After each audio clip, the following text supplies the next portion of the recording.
Bueno, compañeras, vamos a la sesión de hoy. En las 2 semanas anteriores estuvimos viendo el método en Marx según su introducción de 1857.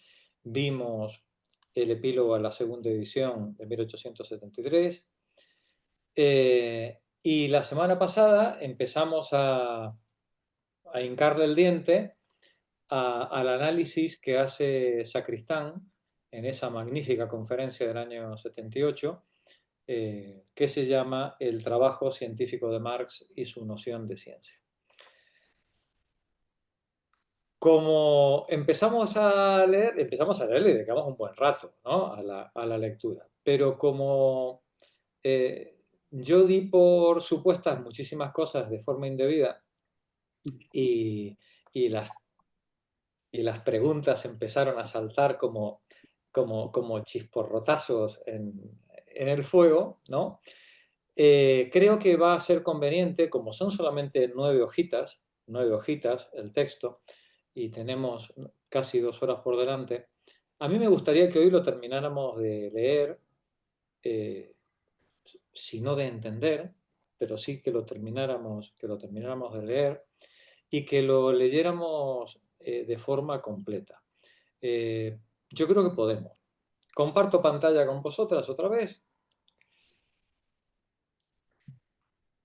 y vamos a la lectura. Alfonso, comienza tú, por favor. Ahora bien, Ahora bien, por decir breve y claramente mi opinión, los conceptos de ciencia que presiden el trabajo intelectual de Marx, las inspiraciones de su tarea científica, son no dos, sino tres. La noción de ciencia, que se ha propuesto llamar normal, la science, la noción hegeliana, la Wissenschaft, que ahora percibe Coletti y que hace 15 años trató Cagui, y una inspiración joven hegeliana recibida de los ambientes que en los años 30 del siglo pasado, a raíz de la muerte de Hegel, cultivaban críticamente su herencia, ambientes en los cuales vivió Marx. En ellos floreció la idea de ciencia como crítica. Science, Kritik y Wissenschaft son los nombres de las tres tradiciones que alimentan la filosofía de la ciencia implícita en el trabajo científico de Marx, claro, así como este en trabajo las, mismo. sí, en las siguientes páginas, el autor, a lo largo, en lo que viene de conferencia por delante, nosotros vamos a ver solamente una parte de la conferencia, la conferencia la tenéis completa en el chat. Eh, en las siguientes páginas, el autor va a desarrollar estas dos ideas, la idea de ciencia como Wissenschaft y la idea de ciencia como crítica, ¿no? La de science, nos dice el autor, nos va a decir ahora más adelante, no tiene sentido trabajarla porque es lo que hoy se entiende como ciencia en sentido normal. Continúa, Alfonso. Me propongo ahora documentar la presencia en la obra de Marx de las dos tradiciones filosóficas del concepto de ciencia hoy menos corrientes, dejando aparte la noción normal de ciencia que doy por supuesta y que es la que, pese a todos los cambios de paradigma, siguen permitiéndonos atar de un mismo hilo todo lo retorcido que se quiera a Euclides, Ptolomeo, Copérnico, Galileo, Newton, Maxwell, Einstein y Crick, por ejemplo. Luego intentar estimar el peso que esas nociones han tenido en la obra de Marx y apuntar a lo que más importa: cómo se integran las tres nociones de ciencia en el programa filosófico-científico explícito de Marx, o implícito en su práctica. La tradición filosófica clásica alemana, exposición como desarrollo o el método dialéctico. Louis Althusser observó que la noción de desarrollo es el centro de la metodología de Marx. Pero hay que decir que esa circunstancia precisamente caracteriza al Marx maduro como un hegeliano. Desarrollo es el término con que se suele traducir la voz alemana Entwicklung. Otras veces se vierte por evolución, que es lo que significa en contextos de biología. En general, al traducir Entwicklung a lenguas latinas hay que tener presente el sentido de evolución. Evolución no como algo que va a mejor necesariamente, sino como algo que se desarrolla a partir de sí mismo, ¿no? Sin tener en cuenta las condiciones externas. Continúa. La idea de fundamentación como desarrollo, en vez de como deducción o como validación empírica, expresa la convicción de que la argumentación acerca de algo no debe ser una cadena de razonamientos indiferentes a la cosa, sino que ha de constituir en la exposición del desplegarse de la cosa misma. Despliegue es una traducción admisible de Entwicklung. Según esa convicción, la argumentación por necesidades externas al objeto, que no sean específicamente suyas, por ejemplo la lógica general o la matemática o la mecánica, etc., no es científica, porque no es verdaderamente necesaria. La necesidad externa es propiamente necesidad casual. Así ha expresado el fundamento metafísico de esa metodología del desarrollo el fundador de esta, Hegel.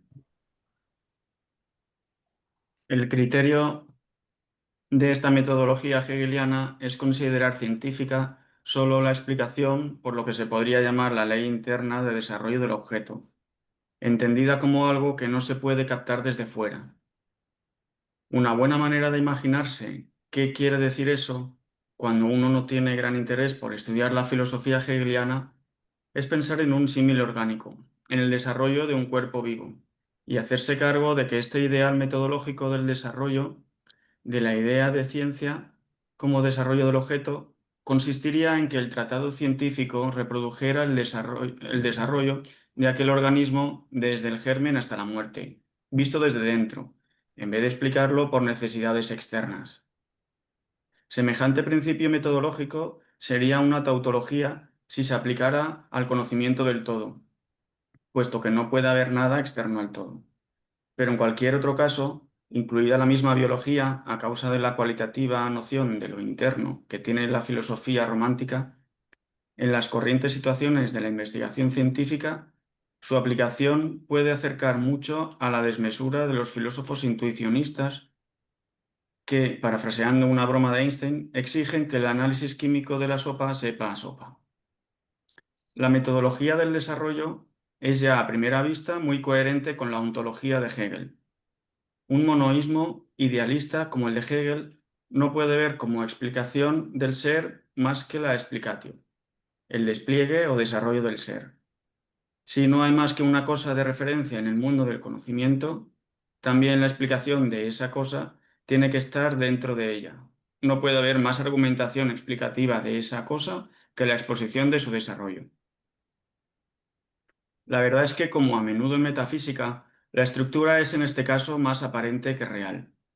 No había para Hegel ninguna necesidad de invocar el principio metodológico del desarrollo, la evolución o el despliegue, más que para el ser propiamente dicho, el todo.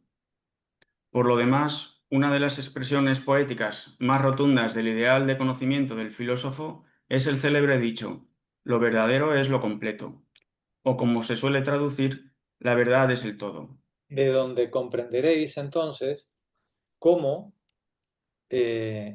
si no hay más verdad que del todo, si no podemos afirmar más verdad que de lo completo, y todas nuestras aproximaciones a los objetos parciales van a ser siempre limitadas, circunscritas a un punto de vista, fragmentarias, no vamos a tener en cuenta la ley del desarrollo completo porque solamente vamos a poder ver la ley del desarrollo del individuo, pero no su inserción dentro del resto de la totalidad. Ahora entendéis por qué Cosick entiende, igual que Marx, esa aproximación a la verdad como asintótica.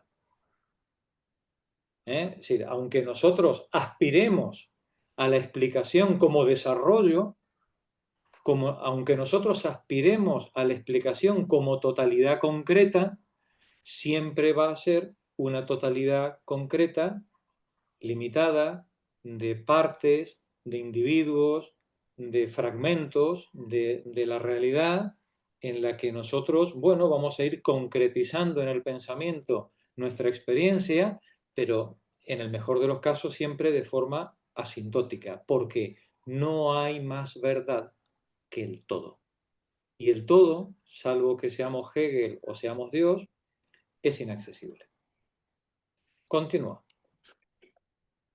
El cual, tomando al pie de la letra la noción de completitud, no le obligaba a una metodología del desarrollo para las investigaciones particulares o de lo incompleto. El que en Hegel y en su tradición se mantenga, sin embargo, la metodología del desarrollo, que es la dialéctica, también para cualquier investigación particular se debe a determinadas aspiraciones de conocimiento que no están necesariamente vinculadas con el idealismo absoluto hegeliano, aunque se compadecen bien con él. ¿Eh?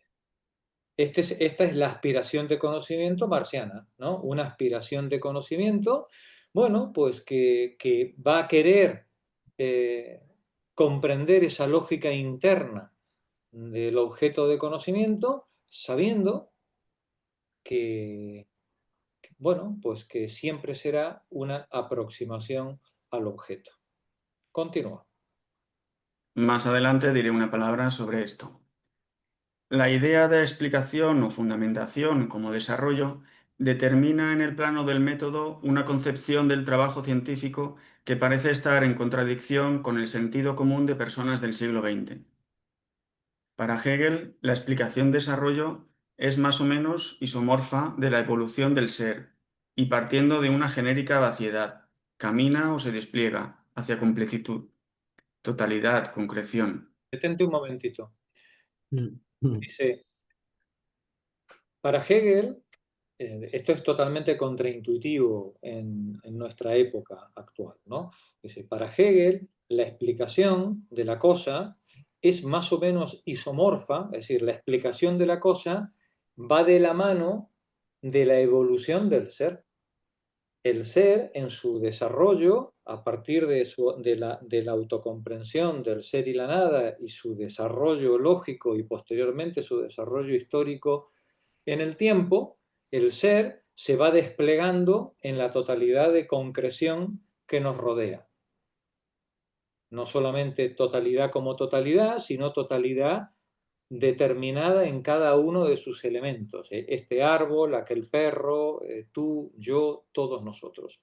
La explicación de ese todo, la explicación de esa totalidad, la verdad que está en esa totalidad, va de la mano, es isomorfa, tiene la misma estructura que la evolución del ser, que partiendo de una genérica vaciedad, esa abstracción inicial del mundo, ese punto inicial antes del Big Bang, partiendo de esa genérica vaciedad, camina o se despliega hacia la completitud, totalidad y concreción, mostrándose en todas las cosas que hay en el mundo y que nos rodean. Continúa. Cuando empieza el trabajo científico, Su fruto es sumamente abstracto. A diferencia de lo que piensa el sentido hoy común, el conocimiento de una cosa no parte, según Hegel, de lo concreto para ir subiendo hacia generalidades abstractas.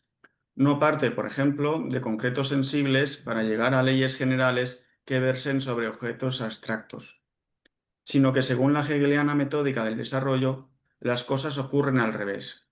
El conocimiento empieza con lo abstracto y asciende a lo concreto, porque lo que hace, si es conocimiento verdadero, es seguir el despliegue del objeto, su evolución hasta su concreción actual partiendo de la abstracta indeterminación que es al principio. Característica del pensamiento de Hegel y de su tradición es la ambigüedad lógico-histórica de la palabra principio en este contexto. vamos a volver ahora que tenemos el párrafo completo, vamos a leerlo de forma completa. La idea de explicación o fundamentación como desarrollo determina en el plano del método una concepción del trabajo científico que parece estar en contradicción con el sentido común de las personas del siglo XX. Para Hegel, la explicación-desarrollo es más o menos isomorfa, tiene la misma estructura que la evolución del ser y partiendo de una genérica vaciedad, camina o se despliega hacia la completitud, totalidad y concreción. Cuando empieza el trabajo científico, decíamos, el trabajo científico empieza desde una abstracción. Ese fenómeno que se ha presentado a la vista, ¿no?, es completamente difuso, abstracto, no está determinado con precisión. Dice, repito, cuando empieza el trabajo científico, su fruto es sumamente abstracto. A diferencia de lo que piensa el sentido común hoy, el conocimiento de una cosa no parte, según Hegel, de lo concreto para ir subiendo hacia generalidades abstractas, no parte, por ejemplo, de los concretos sensibles para llegar a leyes generales que versen sobre objetos abstractos, sino que según la hegeliana metódica del desarrollo, las cosas ocurren al revés. El conocimiento empieza desde lo abstracto y asciende a lo concreto, porque lo que hace, si el conocimiento es verdadero, es seguir el despliegue del objeto, su evolución hasta su concreción actual, partiendo de una abstracta indeterminación que es al principio, ¿no? Y ahora vamos a ver que Marx, precisamente este ideal metodológico de ascender de lo abstracto a lo concreto, es el principio metodológico que hereda de Hegel, pero con cambios, ¿no? Marx le va a dar una vuelta a esto. Rosario, sigue tú, por favor. Marx ha recibido ese ideal metodológico en sus líneas generales. También él habla del ascenso de lo abstracto a lo concreto contra el uso corriente hoy por el cual se suele decir que se asciende de lo concreto a lo abstracto. Pero no solo ha recibido el enfoque metódico general, sino también muchos de sus elementos. Las nociones del auto, contradicción, mediación, alienación, son conceptos que Hegel usa para construir el desarrollo. Puesto que el ser que evoluciona es único, es el ser, el desarrollo tiene que ser obra de ese ser mismo en desarrollo, el cual solo puede moverse negándose a sí mismo, contradiciéndose, poniéndose fuera de sí mismo, que es lo que quiere decir alienándose, enajenándose y mediándose de nuevo hacia sí mismo. Todos esos conceptos tan usados sociológicamente en un marco de referencia marxista vienen de la noción hegeliana de despliegue o evolución del ser, de dialéctica del ser. Gracias, Rosario. Continúa, Rosario. Sin duda, Marx. Sin duda, Marx, al recoger el principio del método dialéctico, abandona la tesis temáticamente idealista de que el ser que así se desarrolla es de la naturaleza de la idea. Se trata aquí de la conocida tesis según la cual el método dialéctico de Marx consiste en el método de Hegel, pero con inversión de la ontología de éste. La ingenua metáfora mecánica sugerida por el mismo Marx no da razón de muchas cosas, pero sí que basta para seguir con la que nos ocupa aquí. Al sustituir la ontología idealista de Hegel por otra que él considera materialista, Marx se ve obligado a tener en cuenta la concreción material o sensible en su método. Por eso, al heredar la idea hegeliana del ascenso de lo abstracto a lo concreto, la varía del siguiente modo. Hay un concreto material y un concreto intelectual de pensamiento o conocimiento. El conocimiento arranca de lo concreto material y obtiene primero un producto abstracto. Luego el pensamiento va componiendo los sencillos abstractos iniciales hasta conseguir, ascendiendo, concretos de pensamiento. La Endlich-Lang hegeliana se configura así como una composición o síntesis con arranque empírico, y así queda de manifiesto el elemento más interesante y sensato de la metodología hegeliana o dialéctica: la valoración del conocimiento sintético de lo concreto, contrapuesta al lema clásico non est scientia de particularibus. Esta oposición a la epistemología clásica, oposición que es consciente hasta el punto de teorizarse, sin duda de un modo desenfrenado y abusivo, es precisamente lo que coloca a Hegel entre la media docena de clásicos epónimos de corrientes en la filosofía grecoeuropea del conocimiento. Vamos a analizar este párrafo. Detente un momentito, Rosario. Dice, sin duda Marx, al recoger el principio del método dialéctico, abandona la tesis temáticamente idealista de que el ser que así se desarrolla es la idea. Se trata aquí de la conocida tesis según la cual el método dialéctico de Marx consiste en el método de Hegel, pero con inversión, dado vuelta, puesto al revés, con inversión de la ontología. Lo que ahora estamos hablando no es la racionalidad del ser que se muestra en lo particular, sino de la concreción material de los entes que tenemos a nuestro alrededor.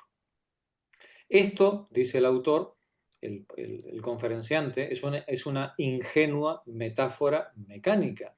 Al sustituir la ontología idealista por otra que él considera materialista, Marx se ve obligado a tener en cuenta la concreción material o sensible en su método. Bien, las cosas que se presentan en el mundo, cómo yo las pienso y conozco. Por eso, al heredar la idea hegeliana del ascenso de lo abstracto a lo concreto, Marx la varía del siguiente modo. Hay un concreto material, el mundo, lo que está afuera, hay un concreto material y hay un concreto intelectual, las cosas tales como yo las pienso y conozco, ¿no? Por tanto, hay un concreto material y un concreto intelectual del pensamiento o conocimiento. El conocimiento arranca de lo concreto material, arranca de ese fenómeno que se ha presentado al sujeto delante y obtiene primero un producto abstracto. Ese primer fenómeno que se presenta a la experiencia carece de precisión, carece de detalles, de determinaciones.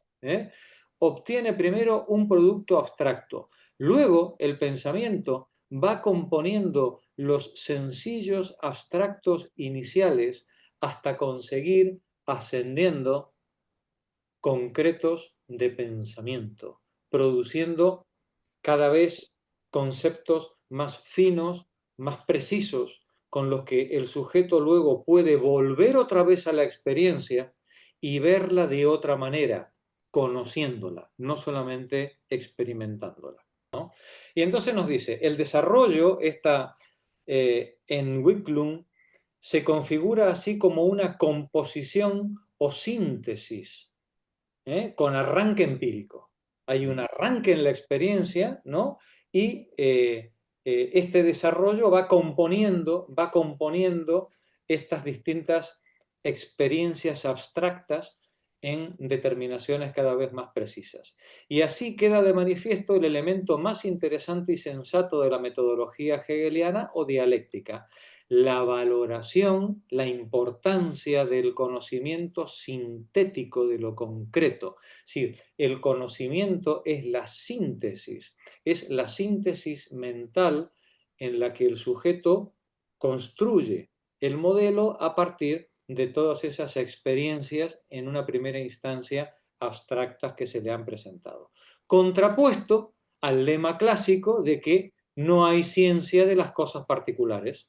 No, señor, esto es importante, ¿no? Porque Hegel, y nos dice aquí Sacristán, esto que hace Hegel precisamente le coloca entre las dos o tres o media docena de cabezas con nombre propio dentro de la filosofía universal, ¿no? Es decir, lo que hace que un filósofo desarrolle una escuela detrás que es reconocida a lo largo de las centurias son hechos únicos como este, ¿no? En contra de todo lo que decía el pensamiento científico y filosófico anterior a su época, de que no había más ciencia que de lo general, ¿no? Nosotros lo que hacemos es construir teorías generales a partir de la experiencia concreta, ¿no? Nos diría Hegel, no. La ciencia es la explicación de cada uno de los elementos particulares del mundo a partir del desarrollo del todo. Si no consigo eso, lo que tengo es un batiburrillo. Para tener ciencia, tengo que ser capaz de explicar lo particular. Continuamos. Dice, esta oposición entre la epistemología clásica y la de él, dice, bueno, pues es la que coloca a Hegel en esa media docena de cabezas brillantes de la historia de la filosofía. Continúa, Charo. Dicho sea de paso. Dicho sea de paso, la variación metodológica que practica Marx en su vuelco de la ontología hegeliana es muy importante para la comprensión crítica de Hegel, a la que llega en su madurez. En 1857, Marx piensa que el idealismo absoluto hegeliano se basa en una mala comprensión de la relación entre lo abstracto y lo concreto. Por eso dio Hegel. Escribe Marx en la primera introducción a la contribución a la crítica de la economía política.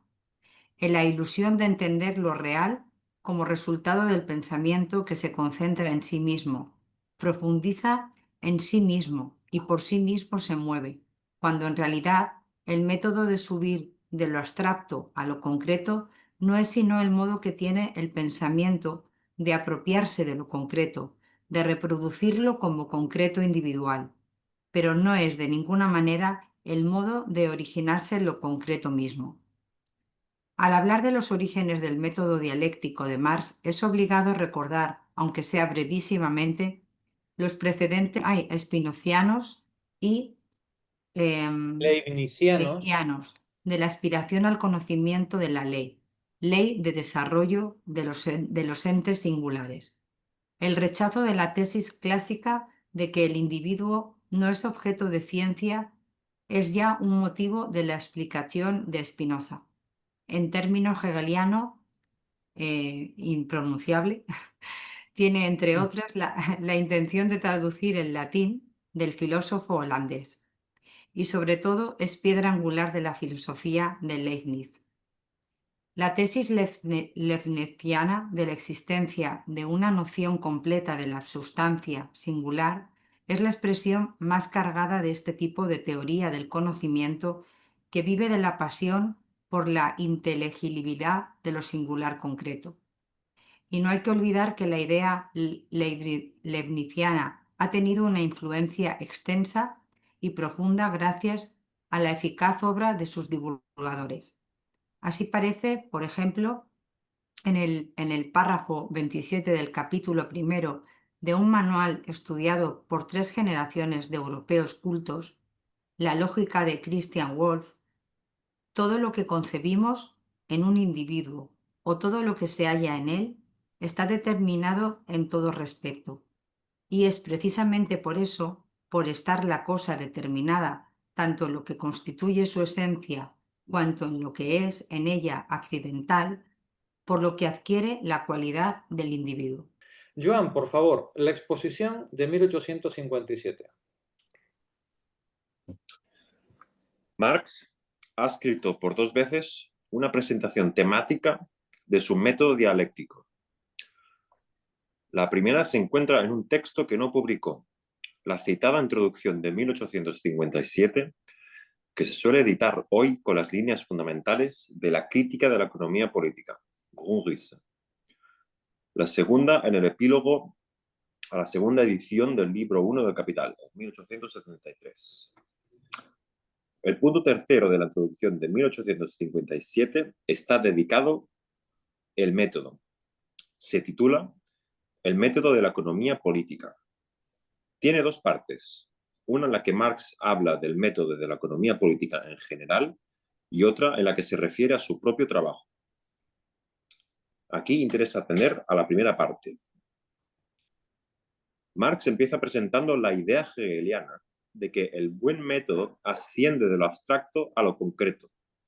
Luego expone la observación crítica sobre el idealismo de Hegel antes extractado, basada en la distinción entre lo concreto material y lo concreto intelectual. El peso de la gnoseología idealista es, sin embargo, de esa crítica, tan grande en Marx que éste no siente ningún interés por la cuestión de la génesis de los elementos abstractos iniciales del proceso del conocimiento, sino que los trata casi como si fueran datos inmediatos de la conciencia, o neopositivistas proposiciones de protocolo.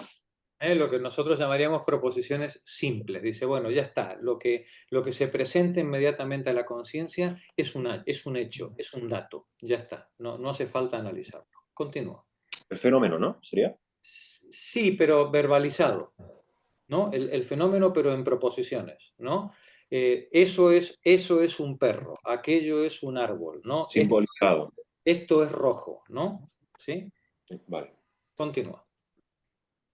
Por último, tras ilustrar algo su descripción del método científico como ascenso de lo abstracto a lo concreto, por ejemplo, de la idea genérica de trabajo a la peculiaridad del trabajo en una determinada sociedad, Marx plantea una cuestión que absorbe el resto de la exposición. Si existe una correlación entre el orden lógico ascendente de las categorías, de los conceptos y su orden histórico, la historización explícita y problemática del método es otro distanciamiento respecto de la dialéctica propiamente hegeliana. A la pregunta dicha contesta Marx, primero, muy sensatamente, que eso depende, que unas veces hay coincidencia entre el desarrollo lógico y la evolución histórica y otras veces no. Pero luego, al final del texto, llega a una afirmación mucho más categórica. Sostiene la relación inversa entre el orden lógico y el histórico. Detente un momentito, Joan. ¿Me vais a permitir que haga un asesinato, ¿vale? Porque recordáis que este texto lo hemos leído. Nosotros hemos leído la introducción de Marx de 1857, ¿vale? Retomo el tema. Dice, tras ilustrar algo su descripción del método científico como ascenso de lo abstracto a lo concreto, ¿no? Por ejemplo, la idea genérica de trabajo, ¿no? El ascenso de la idea genérica de trabajo al peculiar trabajo en una determinada sociedad, Marx plantea una cuestión que absorbe el resto de la exposición. Si existe una correlación entre el orden lógico ascendente de las categorías, de los conceptos y su orden histórico. Es decir, si la manera en la que yo expreso el desarrollo de la cosa, la manera en la que yo puedo expresar lógicamente el desarrollo de la cosa, es isomorfa, decíamos antes, ¿no? Con el desarrollo histórico. Por ejemplo, el desarrollo de las mercancías en la historia sigue el mismo proceso de orden lógico con el que yo tengo que explicar el desarrollo de las mercancías? ¿O la manera en la que se presenta en la historia las cosas es diferente a la manera como se explican? Marx, nos dice el autor, nos dice el conferenciante, muy sensatamente, dice, pues eso depende. Hay cosas en la historia cuyo orden lógico se corresponde con su orden histórico y cosas que no. Eso lo dice Marx, Jorge. Eso lo dice Marx. Sí.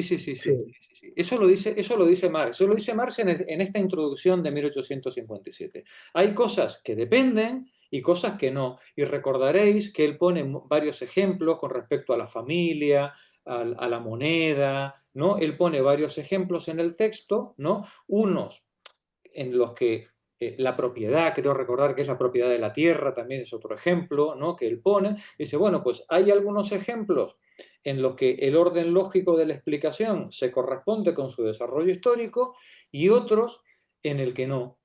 Y sin embargo, al final del texto, dice Marx algo sobre lo que ha corrido sangre, sudor y lágrimas a lo largo de la historia, ¿no? Al final del texto llega una afirmación mucho más categórica, sosteniendo la relación inversa entre el orden lógico y el histórico. Bueno, en resumen, Aquí es cuando él habla de la anatomía del humano, es una clave para la anatomía del mono, ¿no? Sí, os acordáis de todo aquello. En este, cuando llega a este punto, ¿no? Sí, el hecho de exigir de forma categórica, cuando antes había dicho depende, ¿no? Cuando antes precisamente había dicho depende, el hecho de exigir de forma categórica que las categorías de orden lógico se presentan en orden inverso al histórico, bueno, pues probablemente es un exceso de entusiasmo propio de la dependencia de la herencia hegeliana que él ha venido arrastrando, pero siempre teniendo en cuenta, compañeras, de que lo que estamos leyendo es un borrador. Cuando estamos leyendo la introducción de 1857, estamos ante un texto que no ha sido trabajado de forma exhaustiva para ser llevado definitivamente a la imprenta. Y el conferenciante dice, y yo creo que con muy buen criterio, que si finalmente esto hubiera llegado a la imprenta, Marx, este párrafo, lo habría eliminado. Porque, entre otras cosas, porque es contradictorio con el propio planteamiento que él está trayendo de antes.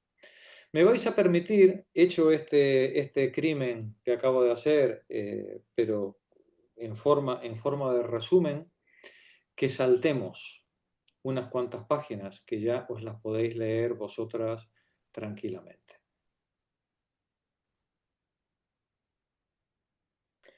Porque me interesa llegar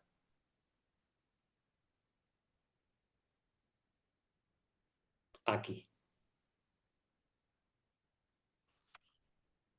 La exposición de 1873.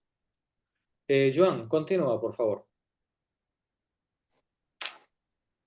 En el epílogo a la segunda edición del libro 1 de Capital, Marx recoge las críticas a la primera edición que considera debidas a personas competentes y nota las discrepancias entre los elogios y entre las censuras. Observa que algunos de los críticos que le son favorables elogian su método por su rigor analítico o deductivo, mientras otros lo censuran por dialéctico, y que unos le reprochan idealismo, mientras otras alaban su modo de tratar el material empírico. Marx intenta allanar esas discrepancias entre los críticos con una distinción entre método de investigación y método de exposición. El paso principal, muy citado, se puede extractar así. El modo de exposición debe distinguirse formalmente del modo de investigación.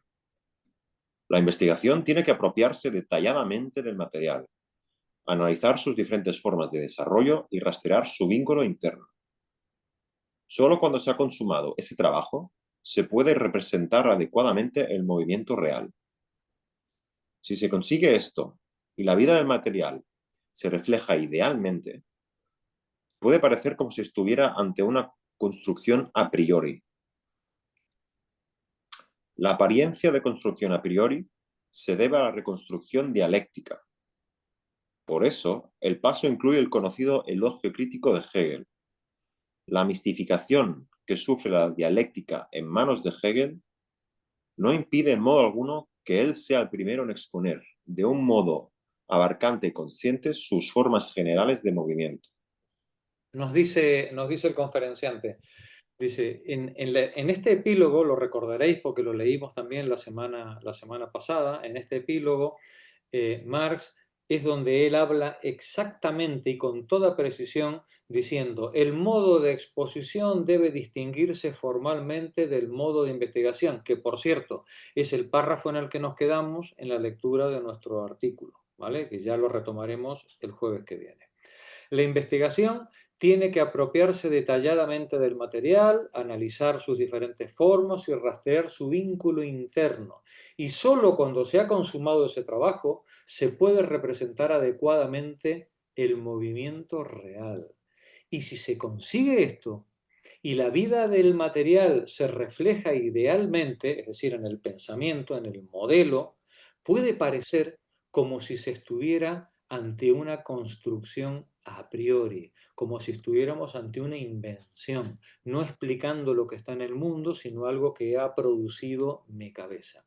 Esa apariencia de construcción a priori se debe precisamente a la reconstrucción dialéctica.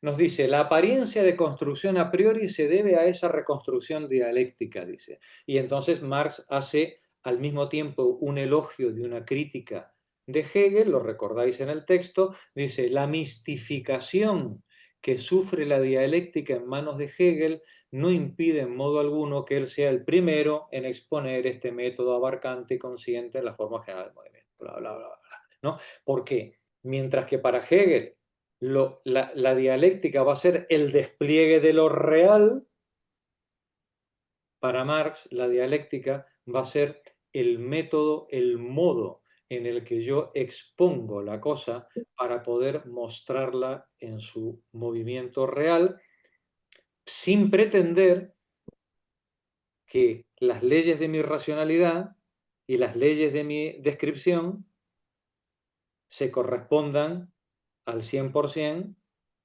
con el mundo real. Porque ese salto, como ya hemos hablado muchas veces, no es legítimo que lo demos. Continúa, Joan. La distinción. Jorge, una aclaración. ¿Esto de construcción a priori sería lo que se llama el concreto pensamiento o el modelo? Cuando llegamos a ese punto que hemos hecho las concreciones, no entiendo. Dice, si se consigue esto y la vida material se refleja idealmente, puede parecer como si se estuviera ante una construcción a priori. Aquí quiere decir que estamos hablando de una teoría que yo he generado sin experiencia, antes de la experiencia. Vale. A priori de cualquier experiencia. Y claro, y es todo lo contrario, el método de Marx es una exposición dialéctica a posteriori. Yo primero experimenté, hice ciencia y la hice de forma normal, como se hace la ciencia, analizando, experimentando, ¿no? Y después reconstruyo el modelo de forma dialéctica para exponerlo. Y ahora es importante que veamos por qué es esto. Y es de lo que van las siguientes 2 páginas. ¿Por qué Marx se toma tanto trabajo en darle una forma a algo que ya está explicado? Porque si yo ya he hecho el trabajo científico, si yo ya he hecho la experimentación y ya he volcado los datos de la experimentación en el modelo que he producido, ¿por qué a ese modelo, además, le tengo que dar una forma dialéctica? ¿Qué necesidad hay de hacerlo así? Esto no lo hace cualquier científico. Cualquier científico lo que hace es empezar por el capítulo 1 hasta el capítulo final, ¿no? En el orden racional, normalmente tal como se han presentado los hechos en la investigación. Normalmente, rara vez se invierte el orden, salvo en la introducción o en el epílogo, ¿no? Marx no hace eso. Marx, después de la investigación, reformula completamente todo el objeto para darle una forma única, artística. Ahora veremos para qué. Continúa, Joan.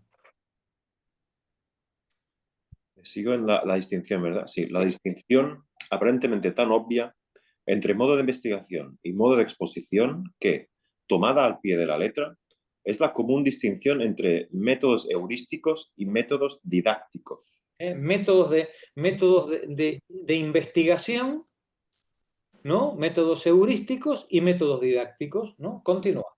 Resulta muy problemática en el caso de Marx. Este no entiende por exposición un discurso puramente didáctico, pragmático. La dialéctica, pues de ella se trata, no se ha entendido nunca, ni antes ni después de Hegel, como instrumento didáctico. En la carta a Engels del 16 de enero de 1858, en la que Marx anuncia su teoría del beneficio, La dialéctica aparece como método de elaboración, Bearbeitung. Sin duda se refiere con este término a lo mismo que en la segunda edición del libro 1 del Capital llama modo de exposición, modo de exposición. ¿Cuál es el estatuto lógico de este método de exposición o método de elaboración? No es didáctica en sentido corriente, porque para cualquier didáctica, para cualquier exposición, basta con presentar los hechos que la investigación concienzuda ha preparado y cuyo vínculo interno ha rastreado, como dice Marx. Eso es lo que trae un manual o un tratado de mecánica, de genética o de economía. Los hechos bien establecidos y su vinculación interna. Los datos...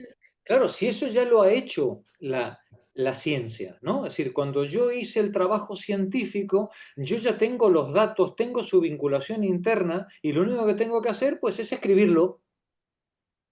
¿Por qué se toma Marx tanto trabajo? Continúa.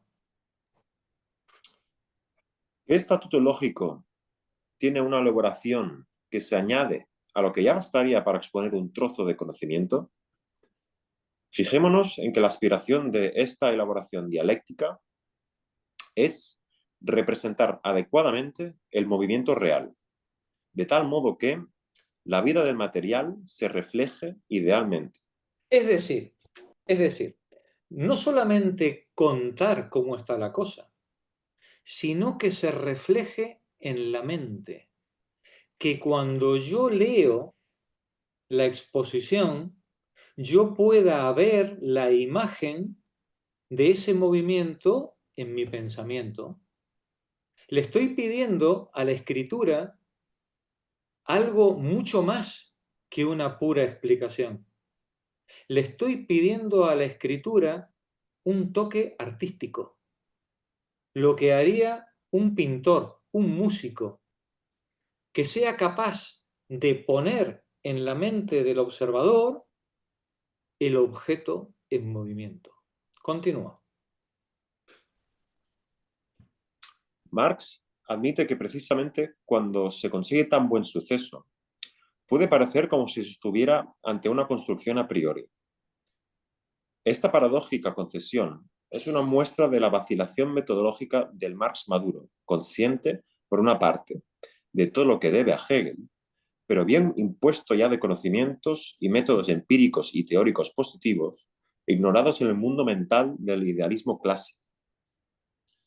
La curiosa concesión de este epílogo se redondea, además, con la insinuación que en él se hace al lector de que puede prescindir del aparato dialéctico hegeliano. Llevado por el deseo de dar a sus críticos favorables, pero no dialécticos, la clave de una traducción de la elaboración de ascendencia hegeliana al lenguaje común de la normal fundamentación científica, Marx revela en ese texto, y no solo en él, el carácter metodológicamente redundante de la presentación dialéctica. La elaboración dialéctica es algo que se añade a una pieza de conocimiento ya fundamentada. La elaboración dialéctica es una fundamentación o validación añadida a la normal. Esto es tremendo, es decir, esto es tremendo, es decir, yo ya he hecho el trabajo científico, ya lo he expresado, además, en los términos científicos de la ciencia normal. Pues bien, además, voy a hacer una elaboración dialéctica que va a tener otra finalidad. Continúa. Pero esa redundancia lo es desde el punto de vista de la ciencia, no en el conjunto de la obra de Marx. El método dialéctico que describe Marx como método de su elaboración y presentación de los hechos y de la vinculación entre estos es en sustancia el método de desarrollo hegeliano, pero complicado por la introducción de los métodos científicos positivos en las fases de establecimiento de los datos y vinculación, teorización, positiva de los mismos. Esta metódica aspira a presentar los hechos, una vez establecidos ellos mismos y averiguada su interconexión, reflejando su vida. El símil organicista sugiere que este método, que quiere presentar un contenido de tal modo que no solo quede fundamentado empíricamente y no solo se sostenga con consistencia teórica, sino que cuente además con otra conexión sobreañadida, tiene mucho que ver con el modo de trabajar del artista. El mismo Marx lo ha sentido así, al negarse a publicar su obra en fascículos. Whatever shortcomings they may have, el mérito de mis escritos es que son un todo artístico. Y eso solo se puede conseguir a mi manera, no mandándolos nunca a imprimir hasta tenerlos acabados ante mí. Eso es imposible con el método de Jacob Grimm, el cual es, desde luego, mejor para escritos que no sean una articulación dialéctica. El Green era un filólogo que publicaba siempre por fascículos, ¿no? Y Marx esto se resistió como gato panza arriba, ¿no? Dice, el Capital no se puede publicar por fascículos, el Capital es una obra total, única, solo se puede ver en su conjunto, si no la puedes ver por partes, por fragmentos, ¿no? Continúa. Pero la dialéctica no es redundante para las intenciones del trabajo intelectual de Marx. No solo por la aspiración entre organicista y artística que le viene de las tradiciones de Spinoza, Leibniz y Hegel, hay una razón más, y es que la dialéctica establece con la realidad, con la práctica, una relación diferente de la que se suele tener con ella la teoría científica. Yo cuando estudio con un libro de ciencia, yo estudio con un libro de ciencia para comprender cómo es el mundo, ¿no? Y si el libro es bueno, además, lo conseguiré. Cuando yo estudio con un libro de ciencia reformulado en términos dialécticos, yo no leo solo para comprender el mundo, lo hago para cambiarlo. Continúa. Toda teoría científica tiene, como es obvio, una relación con la práctica. Se puede llamar tecnológica a esa relación. Es una relación de aplicabilidad en sentido técnico. Con la ayuda de la teoría se puede calcular o fabricar herramientas o máquinas, etc. En el caso del pensamiento económico-social de Marx existe, sin duda, esa relación tecnológica con la práctica que tiene lo científico en sentido normal. Pero además existe otra relación, como es también sabido, una relación política directa, la cual es precisamente servida por la elaboración dialéctica, por la reconstrucción de la realidad como un todo sistemático individualizado, una reconstrucción que intenta hacer asible el complejo objeto de la actuación política. La redundancia científica del llamado método dialéctico, que no es ningún método científico en sentido normal, da su sentido específico al trabajo intelectual de Marx y explica algunas dificultades de lectura. Por ejemplo, el enigma de los capítulos previos, los four chapters de su obra, a los que Marx se refiere en cartas y borradores, y que debían contener una presentación genérica de categorías económicas universales.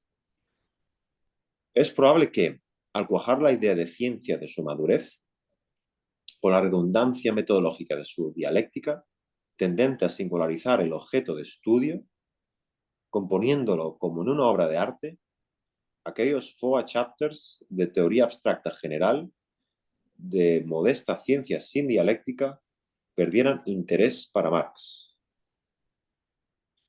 Baste por esta noche con lo dicho sobre la inspiración hegeliana, propiamente también spinoziana y leibniziana, de la noción de ciencia de Marx. Ella es, sin duda, la inspiración filosófica más influyente, pero también ha tenido mucha importancia en el trabajo científico de Marx la influencia joven hegeliana, esto es, la que recibe de los hegelianos de izquierda de los años 1830. Gracias, Joan. Bueno, parecía que no íbamos a llegar. Hemos tenido que hacer trampa. Pero creo que ha merecido la pena, porque era importante cerrar el argumento y poder empezar el jueves que viene con la era limpia, ¿no? Bueno, ¿cómo se os ha quedado el cuerpo, compañeras?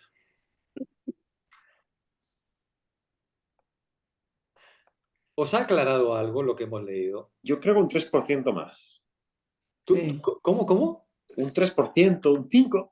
Pues, pero poco a poco, En la repetición de los conceptos, al dame final, 20 años. Bueno, compañeras, gracias por vuestra compañía. puedes... Seguimos el Bueno, jueves que buena viene semana. con el texto. ¿Vale? Buenas semana. noches. Buenas noches a todos. Hasta luego. Feliz semana. Adiós.